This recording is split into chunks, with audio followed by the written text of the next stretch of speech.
Good afternoon. We're going to go ahead and get started. My name is Christian Davies. I'm the Gene Jones Director of Public Programs here at the Nevada Museum of Art.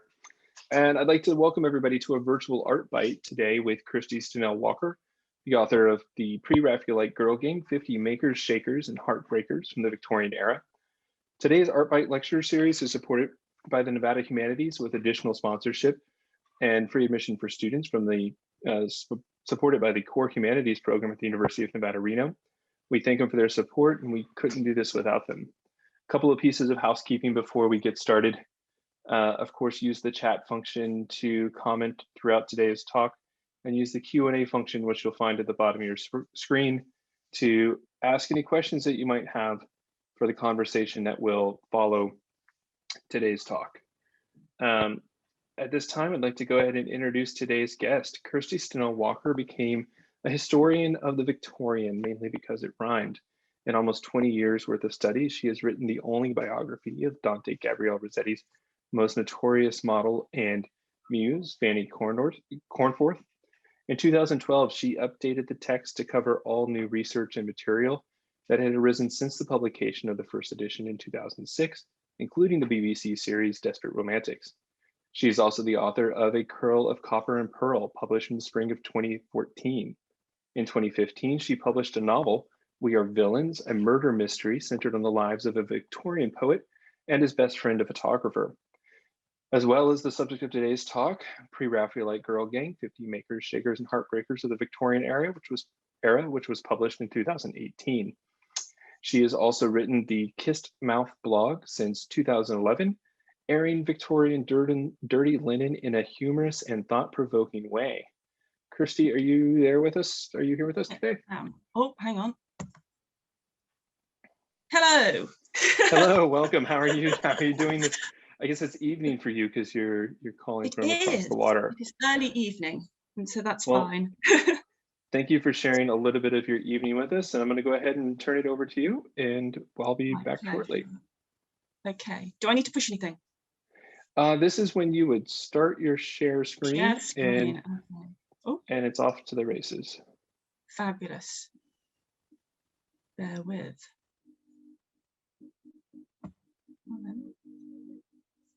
Oh. There we go. Hopefully everyone can see me and see that. That's good. If I stop my video. There. Hopefully everyone can see, and I shall crack on. Well, welcome everybody, and thank you ever so much for having me.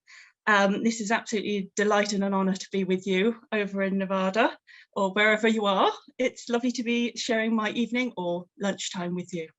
So to start my talk, I would like to do something I don't normally do because my audience is normally British and we don't like talking about certain things. But as we've gone all international and virtual, I can share a couple of outrageous and possibly true theories with you about the narrative of Pre-Raphaelite art, which will explain how we came to the position we are in regarding Pre-Raphaelite women. I'll try and move my screen forward.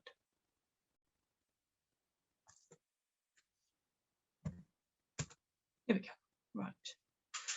So the Pre-Raphaelites began in 1848 with these three chaps. Rossetti looking unrealistically young and hot, Millais looking like the smug one who'll get a knighthood eventually, and Holman Hunt probably overly religious at an early age.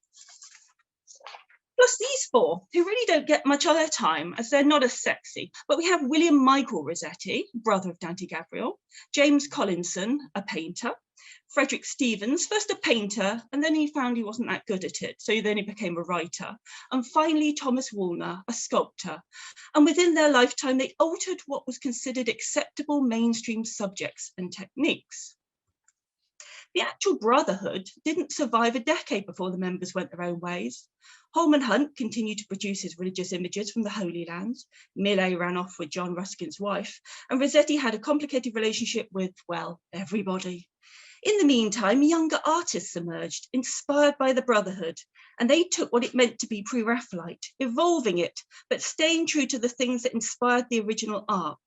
Tennyson, Shakespeare, myths and legends, and expanded their canvases to clothes, book illustrations and interior design.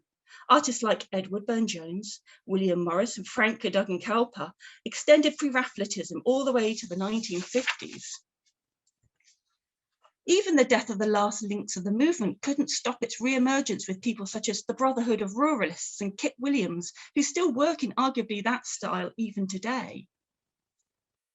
But then working at the same time were artists such as Evelyn de Moore, Neve Doggett, and we can see here her work, The Lady Shanane and the Well of Knowledge, and Noel Laura Nesbitt, who equally defined what we understand to be pre-Raphaelite art well into the 20th century. By the time of the death of John Everett Millais in 1896, Pre-Raphaelitism and its children, aestheticism, symbolism, the Celtic revival and the arts and craft movement were thriving, and art schools like those in Birmingham and Dublin were spreading that style all over the British Isles and beyond. All of the Pre-Raphaelite artists fell out of fashion, of course, but in the grand scheme of things, fashion just means you're hotly popular at that moment. It doesn't mean that you'll be cast into a pit of oblivion forevermore afterwards and never spoken of again. So jump from the 1890s, where men and women were still dabbling with Pre-Raphaelitism, but its influence is slightly petering away, to the 1990s, when I started taking my degree, and my first year was 19th century culture. While celebrating the Impressionists, Whistler, and all manner of abstraction, we were told that the Pre-Raphaelites were weird, a cul-de-sac, an eccentric anomaly that no one really likes now. Problem was, I loved it and I went looking. My theory is this: the people who would have treasured the Pre-Raphaelites and brought them forward to the 20th century lost all of their children in the First World War. There were a cultural group called the Souls who championed Edward Burne-Jones and all things Pre-Raphaelite. Violet Manners, seen here, was the queen of the Souls, and she was described as a Burne-Jones woman. And her father actually asked Burne-Jones to teach her how to draw. The artist declined and told Violet's father to just sit his daughter in front of a mirror and get her to draw herself over and over again until she got good. Well, oddly enough, it worked. And Violet produced reams of exquisite pencil drawings of all of her friends who just happened to be the leading people in British society. Had the Souls' children lived, they showed every sign of championing Pre-Raphaelite figurative art into the 20th century. However, the First World War intervened. Here we have just a few of the young members of the Souls' children's group, the Coterie, including the son of the Prime Minister Herbert Asquith. Losing a generation of admirers is bad enough, but of course any trauma like that makes a society turn its back on things they adored before and create a whole new culture that reflects who they feel they are now. The Pre-Raphaelites were part of what was lost along with the young men in France. Roll on to the Second World War. Ways of Victorian housing was bombed during the air raids. Now I actually chose this photograph because this is Warwick Lane in London. And we'll see later on there's a Pre-Raphaelite model called Alexa Wilding, who was actually born in one of these houses. They're all gone now. It's all completely new build. Post-war, all these houses had to be pulled down and replaced with shiny new homes. My mother-in-law told me that she was told all things Victorian were bad and all new things were much, much better. So the Pre-Raphaelites, an important part of British artistic narrative, was dismissed as pointless and meaningless and was unplugged from the story of art. It's only really been recently that we have rediscovered the importance of the Pre-Raphaelites to the symbolists in Europe, to the surrealists and other art movements, and plugged the Pre-Raphaelites back into the story. All this rambling goes in some way to explain how we forgot about the women. When the Pre-Raphaelites were tentatively rediscovered in the 1960s, of course, it was the big hitting paintings that were brought forward as proof of their worthwhileness. Millet's Ophelia, Holman Hunt's Light of the World, and Rossetti's, well, women. Through Ken Russell's 1960s film Dante's Inferno, we redefine the Pre-Raphaelite Brotherhood as rock and roll bohemians, the Rolling Stones with paintbrushes.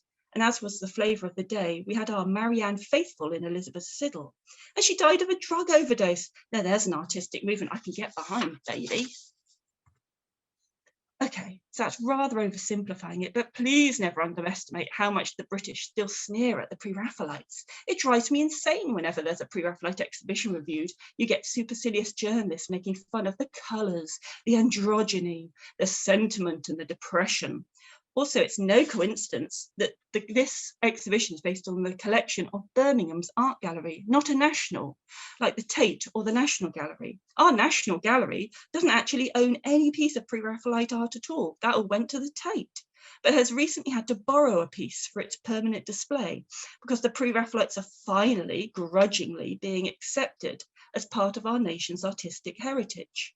But the upshot is, when you're rediscovering the lost and despised, you will always find the best known first, and they will be, by their very nature of how society works, always be by men. But look at this exhibition, absolutely teeming with the work of women.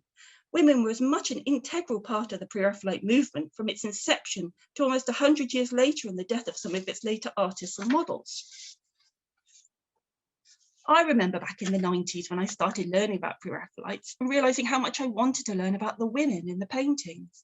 I was said that despite telling me how awful the art was, they also told me some of the women's names. So I went off and found out more. So let's start at the beginning.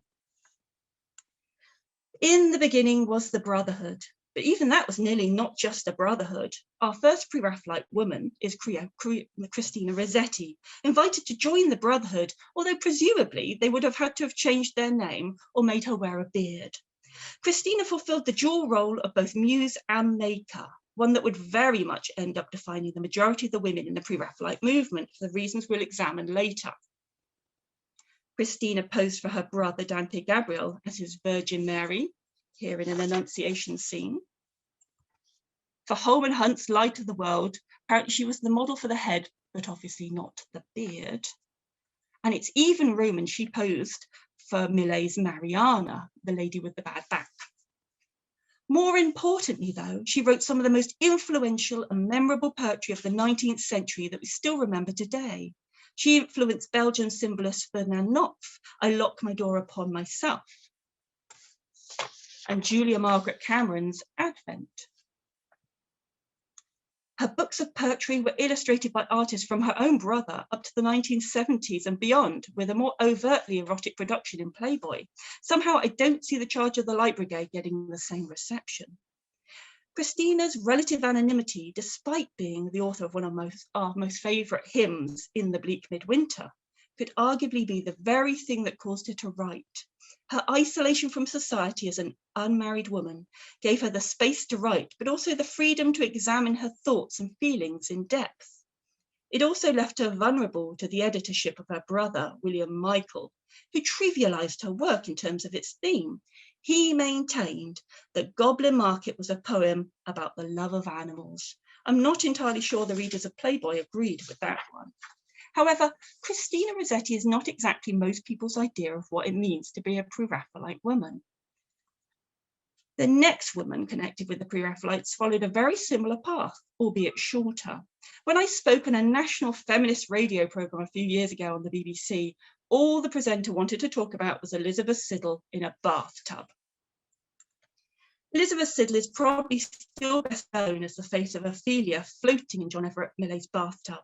As the water grew colder, she caught pneumonia, which almost killed her. However, her sacrifice to art means we have one of the most moving images of a woman near death, with rather more realism than is strictly necessary. She was also Rossetti's erstwhile lover, and for almost a decade, she was the face of his art from the early 1850s until her death in 1862. Here she is about the time of their marriage in 1860, probably during the illness that prompted their marriage. It seems to many who know her story that Siddal spent most of her life in a state of invalidism, and that in itself has become a bit of a Pre-Raphaelite woman marker.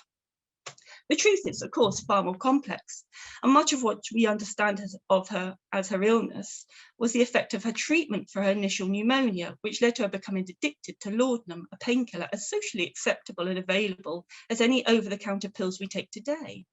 For much of the 1850s, Siddal managed her addiction and was actually working and studying art in both Britain and Europe.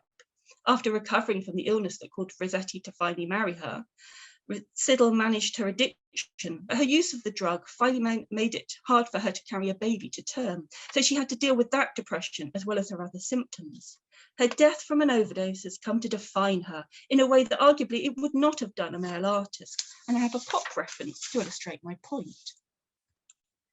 When actors Brittany Murphy and Heath Ledger died after mistakes in prescription medicine, not unlike Elizabeth Siddal, arguably, much more was made of the weakness and folly, possible mental health issues of Murphy, whereas Ledger's death, if speculated upon, it was attributed to his commitment to his art, having just played the destructive role of the Joker, one which would earn him an Oscar. Maybe we're just more ready to believe the follies and disposability of women, whereas men, if any weakness is suspected, it is somehow ascribed to a strength. Thus, Ledger is the consummate artist who died for his art, Murphy a tragic girl destined to make a bad end. Mind you, not wishing to ramble on such matters, never underestimate the role of illness in the lives of women. While researching my book, Pre-Raphaelite Girl Gang, a number of the artists had their studies put on hold while they nursed a sick relative, such as Joanna Boyce, who paused her study to nurse her brother and fellow artist, George Price Boyce. I was told recently that it is current thinking that women get sicker but men die quicker, with apologies to the gentlemen in the audience. But the role of illness in the lives of Elizabeth Siddal and Jane Morris, to give the obvious causes, cannot be downplayed, if only because female illness was taken as an almost natural, permanent state, and women could be coddled to inertia, especially if money was not an issue. I'm reminded how model Fanny Cornforth, learning of how her lover Rossetti flew to the deathbed of Elizabeth Siddal and married her, took to her own sickbed in order to snag her other lover, George Price Boyce, unsuccessfully. Women were obviously aware of the power and threat of illness, so we should be too. I chose this image of Emma Maddox Brown because I was rather appalled by Ford Maddox Brown's comment on his wife's illness, which was, and I quote, "Now that she is lying in bed, thinned with fever, she looks very pictorial and as young as ever." Well, thank you very much, Ford, that's charming. Going back to Miss Siddal, whilst grappling with her addiction, she was writing her own poetry and drawing under the tutelage of Rossetti. Her work was exhibited as part of the Pre-Raphaelite exhibition that toured the States in the 1850s. And after Ruskin parted company with his former prodigy Millais over the small matter of his wife, it was Siddal that Ruskin gave his patronage to, not Rossetti. Siddal is actually unusual, as her part in the story of Pre-Raphaelites is only relatively, comparatively been deleted. Up until Robin Ironside's ubiquitous Pre-Raphaelite painters of 1948, Siddal was just included alongside the other painters as, for want of a better phrase, one of the boys. In that post-war losing of the movement, she was forgotten, and her rediscovery has been a gradual one, often framed in the terms of sisterhood, separated out from the main narrative, or included in the women's bit of exhibitions. This is not to be dismissed as an approach, however, because due to the work of Jan Marsh and Pamela Gerrish-Schnunn since the 1980s, we have a story to weave back in with names and facts known. Her poetry, however, is just becoming as well known as her art with the publication of a new anthology of her poems. So there is great hope that poor Elizabeth will be allowed to get out of the bathtub and be more appreciated soon. Likewise, a fair amount of modern assumption colours what we believe about the Pre-Raphaelite women, and a cautionary tale has to be Ellen Smith, a laundress whose modelling career came to a dramatic end. Ellen was discovered working in a coffee house by Rossetti, who thought she was the most beautiful woman he had ever seen, and for a couple of years she featured in many of his oil paintings. Ellen suffered from rheumatism, so modelling was a preferable occupation for her in many ways as it was less exhausting. Sadly for Ellen, her life was only to become harder. If she is mentioned at all in accounts of Pre-Raphaelite women, the same story is told about her. Because of her fame as a model, a jealous boyfriend slashed her face with a knife to stop her working. This is quite an interesting, if gruesome, story, but it is not the truth. What happened, according to contemporary accounts, is a stranger attacked Ellen after becoming obsessed with her. However, when her story is told by modern writers, she becomes a Pre-Raphaelite Nancy from Oliver Twist, taking a violent man for a lover and inflaming his jealousy with her actions. The blame for her attack becomes Ellen's. She is the author of her own fate rather than an unfortunate victim of a random crime. The way Pre-Raphaelite women's stories are told is half the battle for getting them a fair hearing, as we're about to see. My favourite Pre-Raphaelite woman has to be Fanny Cornforth, a woman who caught my eye 30 years ago. Here she is in Bocca Baciata, or The Kissed Mouth, a painting by her lover, Dante Gabriel Rossetti, possibly alluding to the fact that he felt a woman could be free with her affections without being called a prostitute. Back when I learnt about her, I was told in books that Fanny was a fat, illiterate, thieving, lying prostitute. So my goodness, that worked out well, Rossetti. My goodness me, I thought, tell me more. 30 years of research later, and I confirm that Fanny was indeed a bit plump, but that's it. In the archives of Delaware's Art Museum, we have letters written by Fanny, so she wasn't illiterate. The lies she told about exactly what Rossetti and William Morris's wife were up to at Kelmscott Manor are things we now know to have been true. As for being a prostitute, that story is probably the best known about her and relates to an account told by the artist William Bell Scott. I have to admit, I do love this story because of the grimness in which Rossetti and Ruskin are hanging on to each other. So William Bell Scott related that Rossetti was walking down the Strand in London one evening and was accosted by a prostitute, Fanny, who got his attention by cracking walnuts between her teeth and spitting the shells at the men she fancied. So taken with this attractive display, Rossetti carried her off to the studio and painted her as the fallen woman in the painting found. Bell Scott started telling the story, which incidentally he was not present at, but somehow knew to be the truth, after a dinner party at Rossetti's home in Cheyne Walk.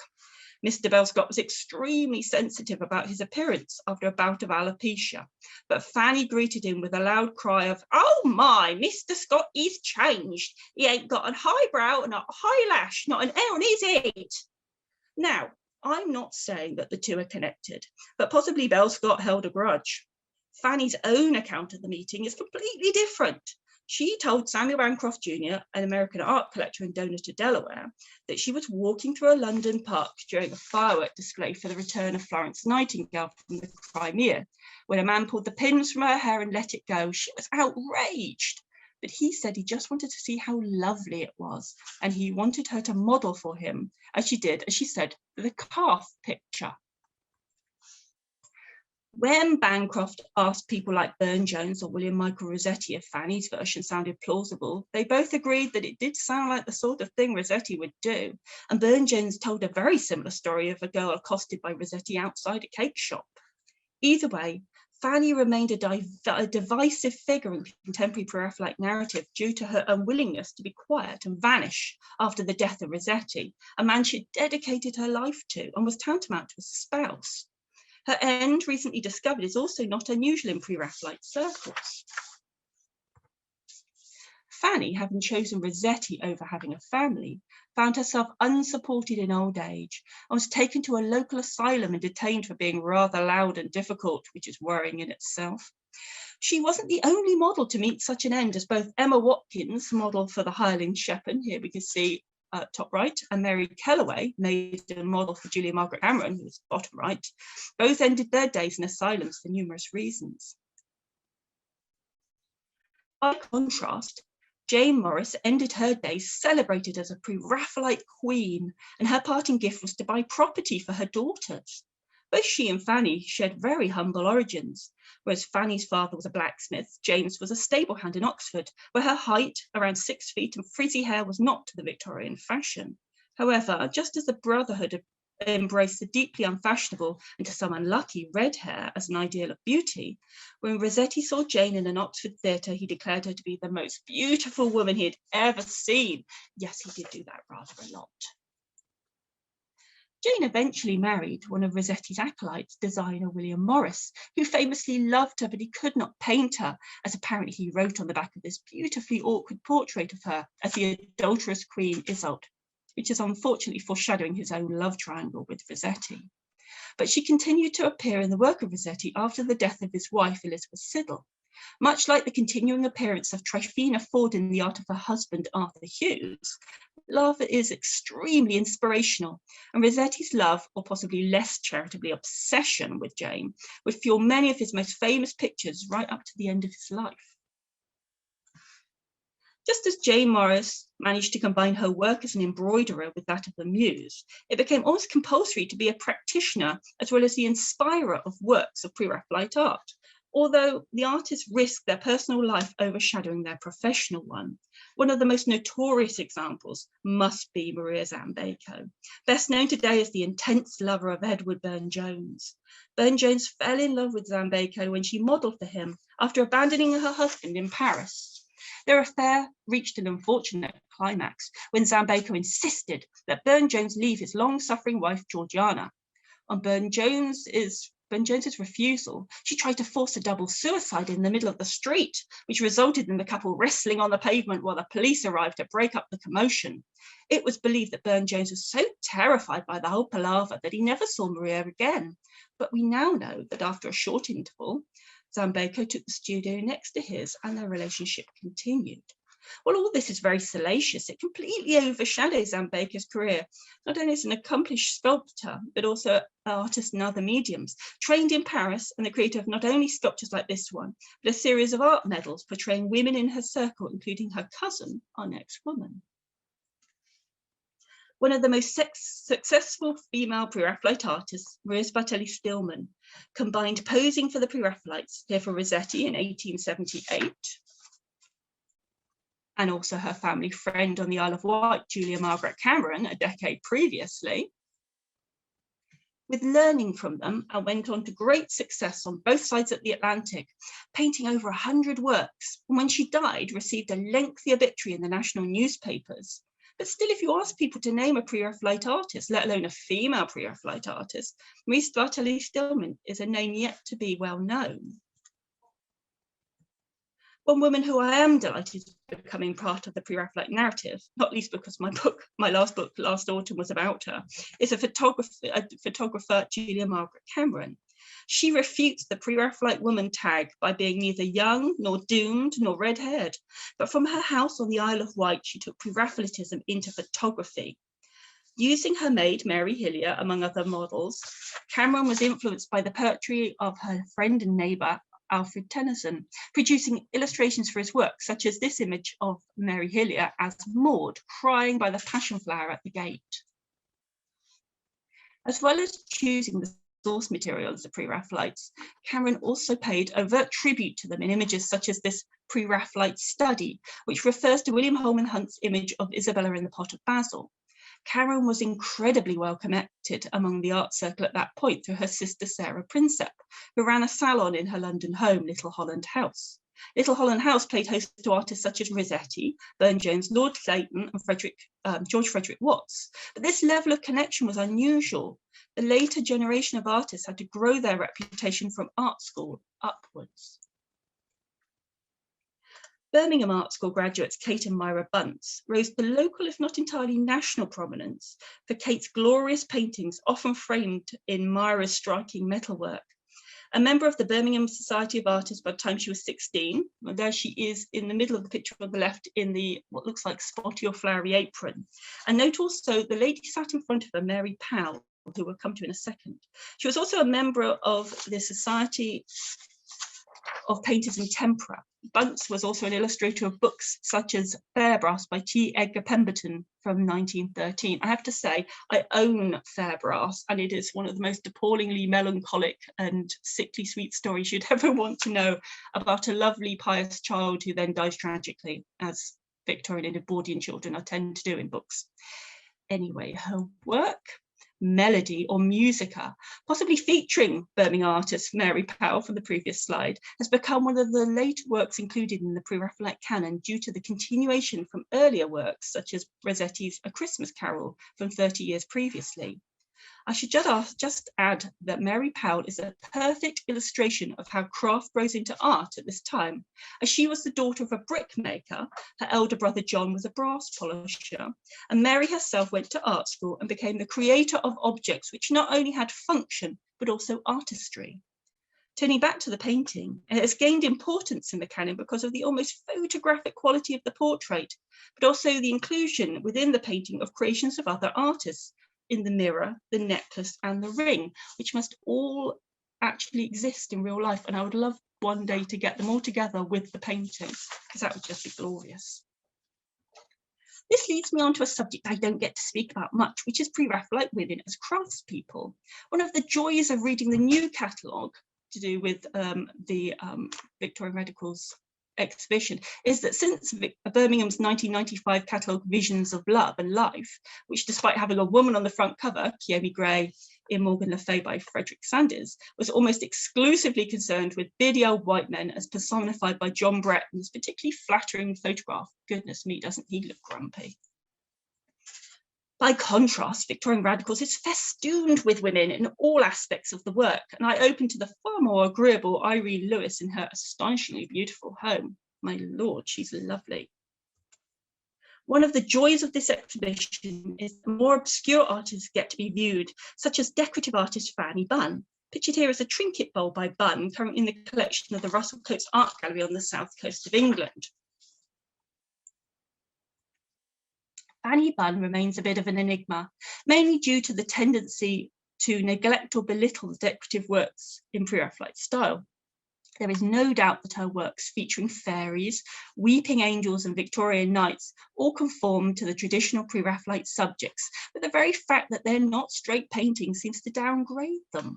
Being a woman in this field might have also added an unwanted hurdle, as Fanny Bunn used the pseudonym Peacock for a while to hide her gender. She is not the first or only woman in the Pre-Raphaelites to do this, as Rosa Brett used Rosaris as her way of dodging the gender prejudice, but of course it just draws attention to their name rather than providing them with a level playing field they might have craved. Bunn was still working into the 1920s when the Fairy Bowl was exhibited, but like many of her contemporaries, such as Eleanor Fortescue Brickdale, her work became more overtly religious, including actual pieces for church interiors. At her death in 1950, her will included bequests of works with such titles as Gloria in Excelsis and the Nativity. Eleanor Fortescue Brickdale is an artist who will no doubt become more famous than she currently is, as she had a very successful career, not only as an artist of grand oil pieces like The Pale Complexion of True Love and book illustration, but this particularly fetching chap from Illustrated Tennyson, isn't he lovely? Actually, the book illustration was seen as a bit of a downstep in the hierarchy of art. So Brickdale used to create the paintings of her illustrations, holding exhibitions of these works just as the new book she had illustrated was published, just in case anyone thought she was merely an illustrator. Obviously, not being a fool, she was also selling the same image twice, once to the publisher and then again to whoever bought the canvas. When Eleanor Fortescue began to fail, she moved from intricate book illustration into stained glass, which coincided with the end of the First World War. I really love her little bee insignia to make the bee in her name. It's very sweet.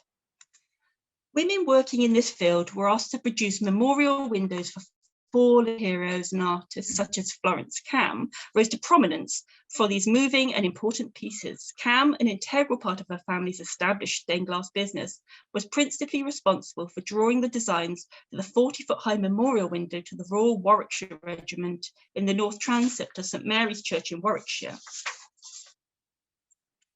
In contrast to these military memorials, Cam also produced stained glass on themes such as the beautiful Beatrice in Dante, and the tragic Undine rising from the water in her Little Mermaid-esque fashion. I never fail to be impressed by the diversity of talent shown by these women, who seemingly turn their hand to art in all mediums. Whilst there's stained glass of Mary Jane Newell in the exhibition, she also turned her hand to embroidery and book illustration, such as this one from the Book of Carols. May Bunting is also represented in the exhibition with her enamelled copper work. But according to the Walsall Advertiser, in her painting and drawing, she was an artist full of confidence and brilliance of effect, winning awards for her still life and drawing.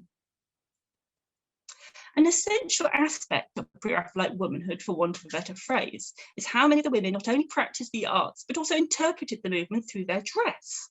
The reform of dress from the appalling organ-squashing horror of corsetry was embraced by the earliest women of the movement. This is my daughter's favourite slide because she can't work out where everybody's organs would go. It's like, I think they go around your feet, I think, after a while. Elizabeth Siddal is pictured in dresses that have not been drawn in tightly, creating a more realistic, natural silhouette. Jane Morris was active in the way she was dressed, requesting vast sweeping gowns that hung on her tall frame in silks that displayed her jewellery to full effect.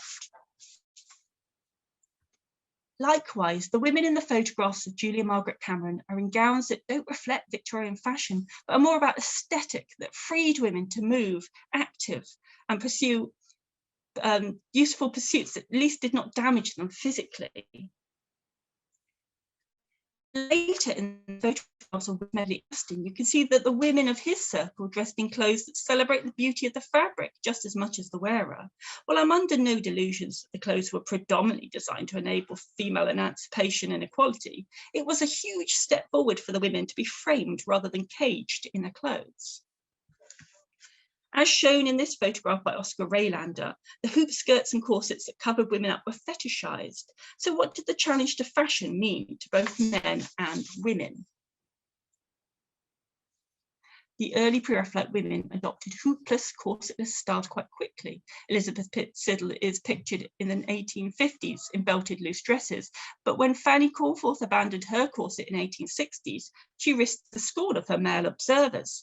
She was called the creature with three waists by one charming acquaintance, and led to her being branded fat by contemporaries and modern commentators who misunderstood Rossetti's nickname for her, which was elephant.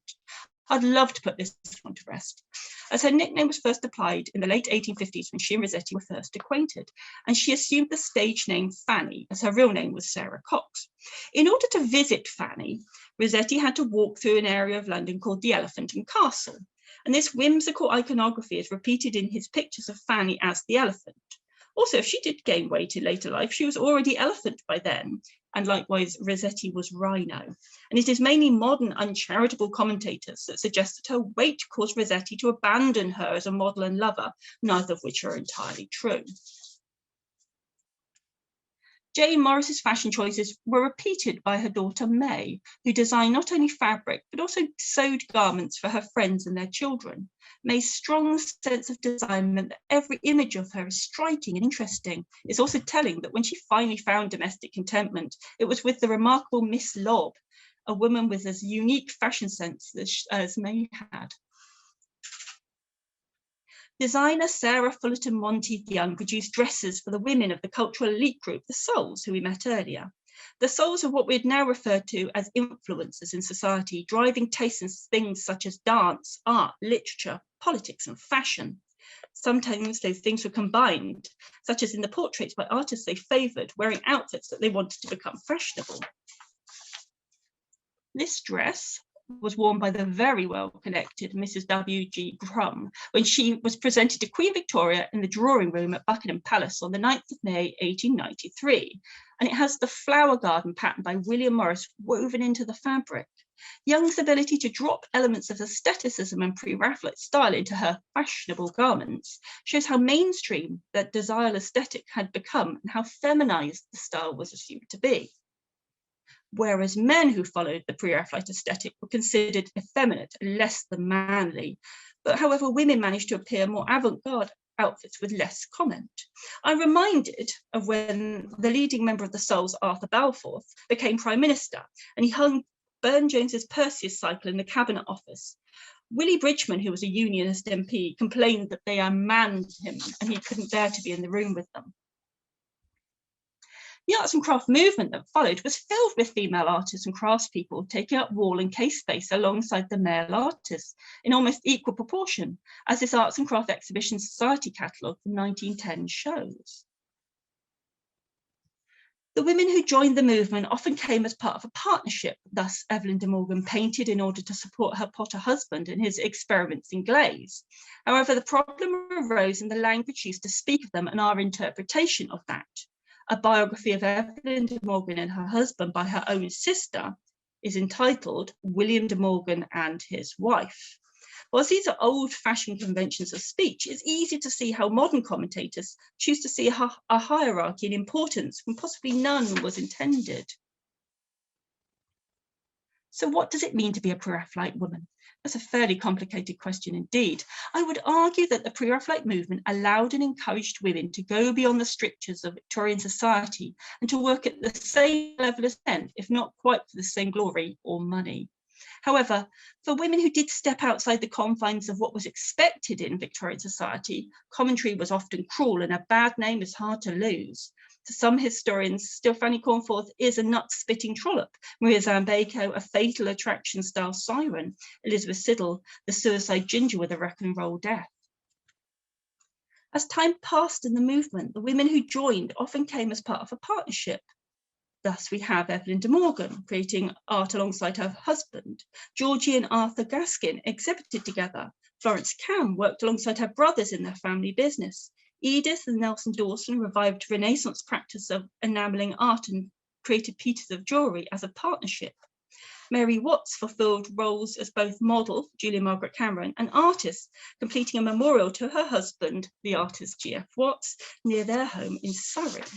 But as we spoke about at the beginning of this talk, a concerted effort is made to dismiss all things Victorian from the story of British art. We're only just beginning to remember these great women and value them again.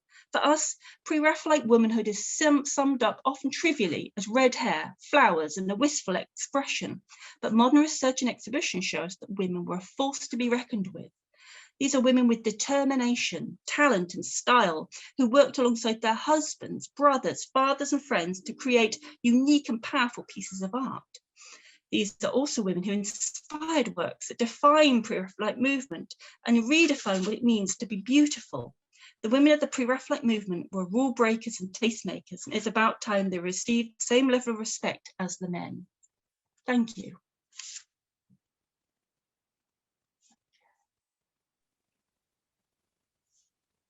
Kirsty, thank you so much. That was really fantastic. I think my first initial takeaway is that perhaps the title of the exhibition, Victorian Radicals, should be given to these women who it seemed like were breaking more rules, taking more chances, and actually defining the movement as we know it in a more meaningful way that carries forth into today, especially, I think.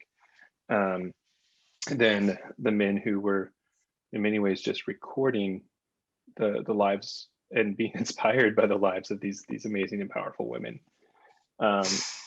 So thank you. You just completely reframed the exhibition for me. I can't wait to get back in. I can't wait to get back in and look at it again with that light. I want to remind everybody in our audience, please submit any questions that you have in the Q&A or in the chat. And we've got a little bit of time, so we'll try to get some of those in our conversation here.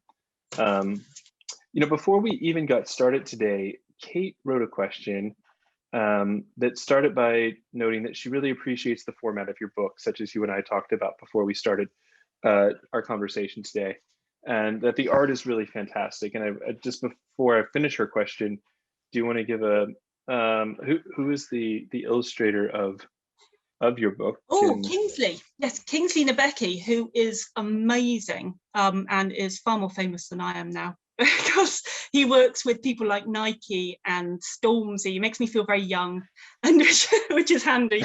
And I really am hoping that I can work with him again because he knew nothing about pre-Raphaelite art at all.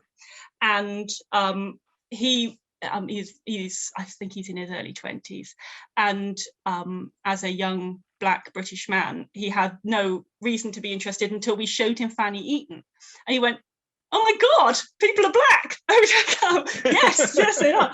And he was in, and then he was in. And the brilliant thing was I could show him pictures of these women where we had photographs, and he would draw them without this kind of thought of, oh, I know what they look like because I've seen the paintings, or I feel I know what they look like. And so it was fresh pairs of eyes, which just, yes, I love some of the images. I absolutely adore and want on my walls because they're just beautiful pieces of art. And so, yes, I want to work with him again. And Kate went on to say that each of the women look like superheroes. And I felt the same way, that Kingsley's illustrations of these women really brought them to life and gave them the strength that their stories had inherent in them in your telling. So that was fantastic. Her question was, continuing with talking about the book, is what has the response been? What has been the response of the book from younger crowds? And do you feel that it's encouraged the young to get more motivated in exploring figures in art history, in particular the pre-Raphaelite era, And then the inevitable question, we'll go ahead and get it out of the way. I think we know who it is, but who is your favorite artist to learn about? Maybe who was the surprise? Yes, I have had lovely feedback from younger people who might not have felt that the Pre-Raphaelites were for them. I mean, the Pre-Raphaelites are becoming more and more famous, but it was the idea that you could just pick up a book and you could have a quick flick and you could learn something about somebody, and then you could put it down and then pick something up from somebody else. And it's that kind of the ability to find what you want quickly.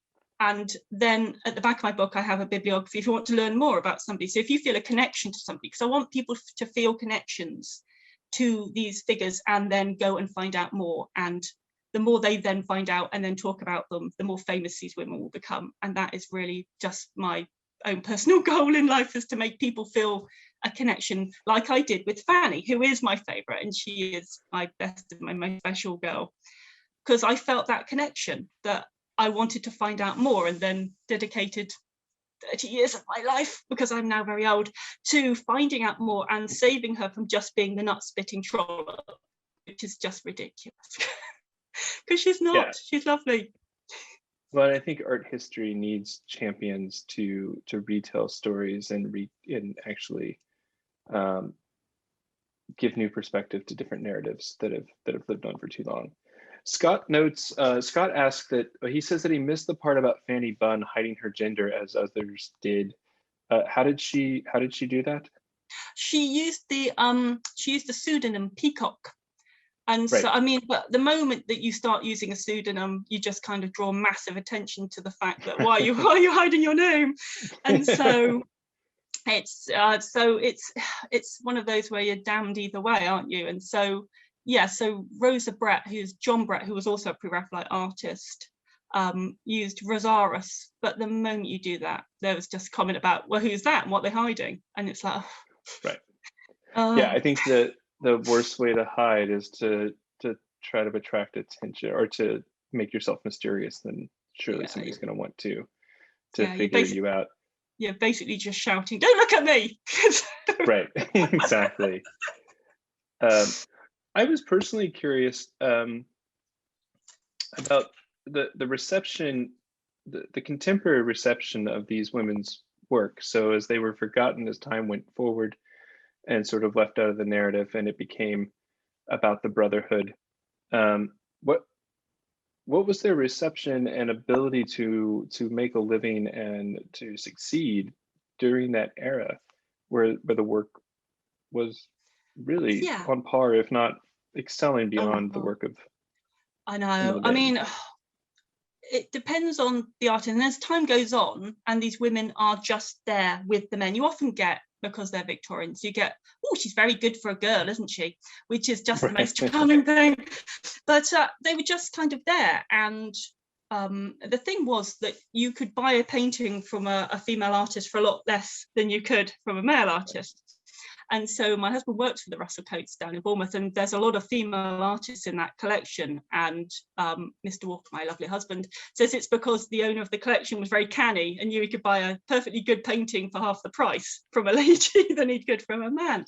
So artists like Louise Joplin, who was equally the same as Millet, she's a brilliant, brilliant artist, got really frustrated that she charged a mere fraction than Millet, but they'd all go to Millet because Millet was the bigger male name, even though he charged a fortune. And so it's, yes.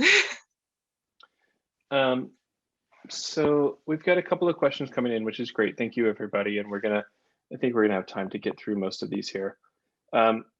So an audience member who's named A Grape in the Fog, right, which we could try to figure that one out for a while. How do you see Gen X and Gen Z women expressing themselves in a radical way, when at least on paper we live in a very free society? Perhaps to be ultra conservative is a form of radicalism. Personally, this sounds very disturbing to me. Then she says that her name is actually Beth, and Grape in the Fog is a wine bar. Hello, Beth. Thank you. Fair enough. So let me go back in. So how do you see Gen X and Gen Z women expressing themselves in a radical way? Because we're told that we live in a free society and that there have been all of these advancements and when it comes to equality, even though we know that that is a continuing and regular struggle, is to perhaps be ultra conservative, a form of radicalism, which I agree sounds rather disturbing as well. Your thoughts there? I'm not sure. It is difficult because it is difficult to shock when everything is shock now. It's hard to find. It's a bit like in Absolutely Fabulous that his Adina's daughter is so very. Adina's all shocked by her daughter because her daughter's so very, very conservative and kind of normal, and it's hard to see how you can possibly be any different. That's a very, very good question because. Well, and we did see, I think, a couple of years ago that there was a phase of fashion and lifestyle that was simply referred to as normcore. In other words, dressing as normal as possible or wearing mom jeans and dressing more plainly. So maybe that speaks to that there. And I guess in a similar vein, this is a question I asked before we started, but I'll go ahead and ask it now. Who do you see as the Fanny Cornforth contemporary? Who is that figure now? Yeah, well, we talked about my problem with a lot of the media is that often the way women are talked about in the media when they have done absolutely nothing wrong, you can almost not, it almost seems impossible for the media to talk about a woman without having to kind of say it's one thing. She's an actress. You have to say, well, she's that sort of actress. And the example we were talking about beforehand was Meghan Markle, who I feel so sorry for. Poor old Meghan. She's done absolutely nothing wrong, but the press can't seem to not talk about her and like ascribe views to her and ascribe attitudes to her when the poor woman's done nothing. She's done nothing. She just married into our blessed royal family. But it's that kind of, it's almost like they want to tell a story and you accidentally become a character in their narrative. And that is horrible. And for some women, like we were talking about Kim Kardashian being a woman who is always ascribed to things. Some people seem to court the press because they need the publicity for their own personal businesses and stuff. But some people just seem to accidentally stumble into a story that they didn't realize was going on. Well, I think that, especially hearing about the endearing nickname of Elephant because of where Rossetti first encountered Fanny, that was then turned into something else when she wasn't looking for that attention. She wasn't seeking out press in that way. And absolutely. And something very endearing and sweet is twisted. Yeah, there is a lot of basically what I refer to quite often, because I feel clever for thinking of the phrase collateral damage biography. So they want to say something mean about Rossetti. So they go, oh, look, he's got a fat girlfriend. How clever must he be?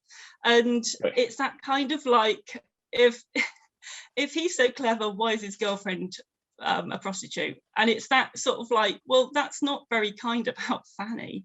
And also those sort of things get repeated because the women in stories are never tending to be the main characters. They tend to be the side characters. And so you can just go, oh, they're that sort of person, without considering that that person has a life and had a existence and doesn't deserve to be talked about and will never become the main character she deserves to be if all we go is, oh, she was the fat prosy who spat nuts at people, when that wasn't true at all. It was just because she hurt the feelings of an old man at a party. And God. Yeah, absolutely. So there's a question that came in, and I know that we have jewelry in this exhibition, and I apologize for not having the checklist to know who exactly made it, but the question was that paintings often show exquisite embroidery, and do we have any idea who the dressmakers were, what role they played in this society, because it felt very societal in the way that the love triangles and interactions. And did any of the Pre-Raphaelite women actually make and produce jewelry? Well, starting with the costumes, yes. Well, we know So Alexa Wilding, who is the face in most of Rossetti's oil paintings, she has a very icy face. She was a seamstress and she could sew. And we know that Rossetti got Fanny to do sewing as well. And I think Jane Morris designed her dresses. But we know that, now I'm trying to remember the poor lass's name, Galia Ionides was one of the cousins of Muse Bartelli Stillman, and she designed her own costumes and designed costumes for Burne-Jones's ladies as well. So they will wear these beautiful sweeping gowns and beautiful kind of classical gowns. They're all done by this lass. And so a lot of the women within the group would design and sew because they could sew.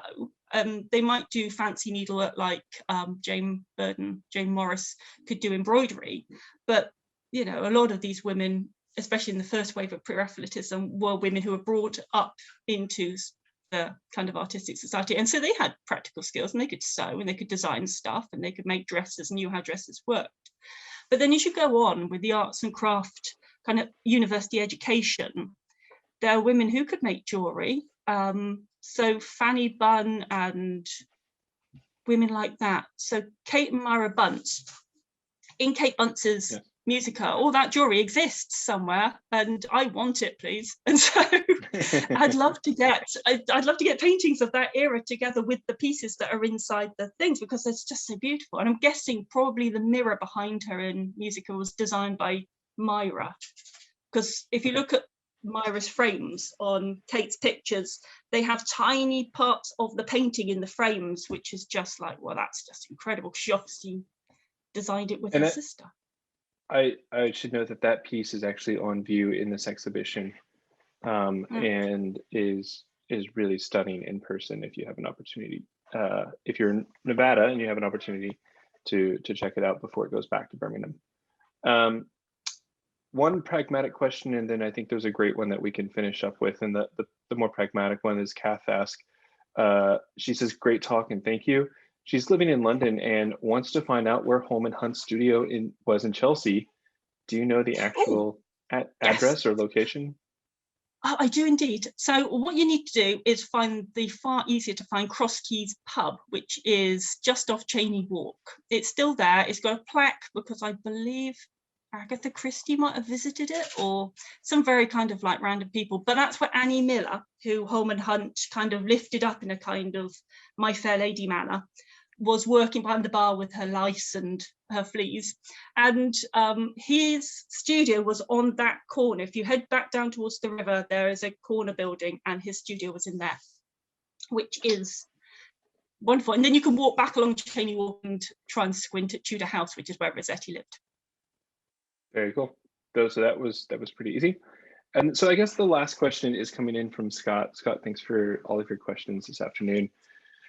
And the question, and I think it's a great place to end because this book is amazing to be able to read in small chunks or large chunks. And Scott asked, did you find the process of writing Light and Love different than the process of writing the Pre-Raphaelite Girl Gang? Yes. Oh my goodness me. So I'd always wanted to write a book like this because I wanted people to kind of just dive into the lives of these Pre-Raphaelite women, discover more about all of them and then be inspired. And it was through a friend of a friend I ended up going to Unicorn to chat with them, and they said, "This is great, but can you write it in 8 weeks?" And so yeah, of course I can.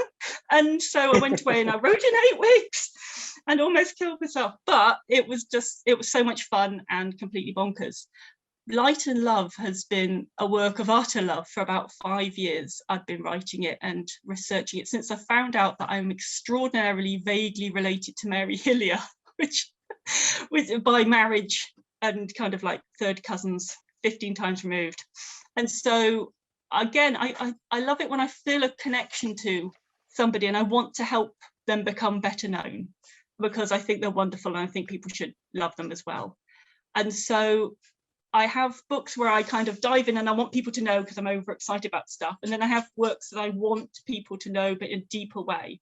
And so Light and Love was definitely that, where I wanted people to experience the relationship, because it is more a book about a relationship than a book about two people in a weird kind of pretentious way. But I wanted people to understand that relationship between those two women and how much that means in terms of art. So that makes sense. No, that's a perfect way to describe it, and a perfect end for us. Kirsty, thank you so much for taking time out of your evening to share with us. This has been really fantastic. And like I said, it is completely reframed the exhibition for me, and I'll be going back and thinking about it in a very with a new light. And so that's fantastic. I'd also like to thank again the Nevada Humanities, as well as the Core Humanities program at the University of Nevada, Reno, for their support, as well as the support of all of our generous donors who've let us bring this exhibition to Northern Nevada. As a reminder, the exhibition is currently on view. The museum is open. Come down and see the exhibition. The paintings really just jump off the wall in a way that photographs cannot do justice to. So Kirsty, again, thank you very much. Everybody who joined us, thank you so much. Have a wonderful afternoon, and we'll see you next time for the next talk. Thank you. Thank you very much, everyone. Bye. Bye. Have a great evening, Kirsty. Thank you.